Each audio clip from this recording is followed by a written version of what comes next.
فقیہ الہند اور محدث الہند مولانا رشید احمد گنگوئی جو دیوبندیوں کے اصل الاصل ہے، وہ فتاوی رشیدیہ میں لکھتے ہیں ولادت باسعادت کا ذکر یقیناً کار خیر ہے اور جامع عبادات ہے۔ الحمدللہ۔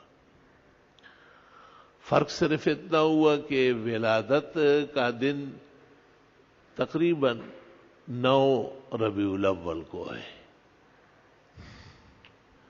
اور 12 تاریخ سلف کے اندر ولادت کی نہیں تھی۔ مولوی احمد رضا خان نے بھی لکھا ہے کہ یہ تاریخ نہیں ہے ولادت کی، یہ وفات کی ہے۔ اور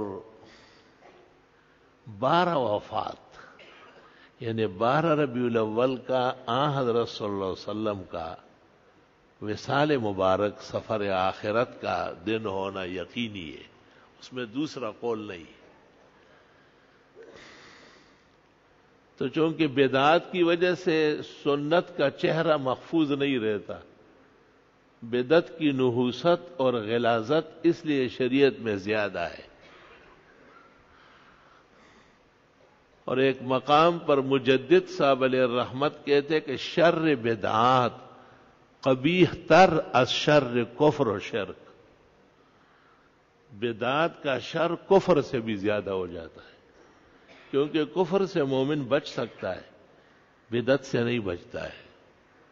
اس کو بھی چراغاں میں شریک ہونا ہے، جھنڈے لہرانا ہے اور لوگوں کی باتوں میں آ کے گلیاں سجانی ہے، نہیں کہہ سکتا ہے کہ یہ 12 وفات ہے۔ وفات کے دن امت خوشیاں منائے اور وہ امت پھر کامیاب ہو جائے۔ اس سے پتہ چلتا ہے کہ مبتدئین احیاء و اموات اولیاء و انبیاء کے بدترین دشمن ہیں، کیونکہ تاریخیں بدلتے ہیں، تاریخوں کے حقائق مسخ کرتے ہیں۔ نہ تو علم ساتھ دے رہا ہے اور نہ اسلام کا عظیم مرکز مکہ مکرمہ مدینہ منورہ، وہاں سب کے سامنے پورے پروگرام لگے ہوئے ہیں۔ اس قسم کی کسی بدعت کی ہوا بھی وہاں سے نہیں گزری۔ اللہ اس سرزمین کو تا قیامت پاک و صاف رکھے اور ہم سب کو وہاں کی طہارت اور تقدس نصیب فرمائے، اور ان نادانوں کو بھی اللہ تعالیٰ سنت کی ہدایت، توحید کی ہدایت نصیب فرمائے۔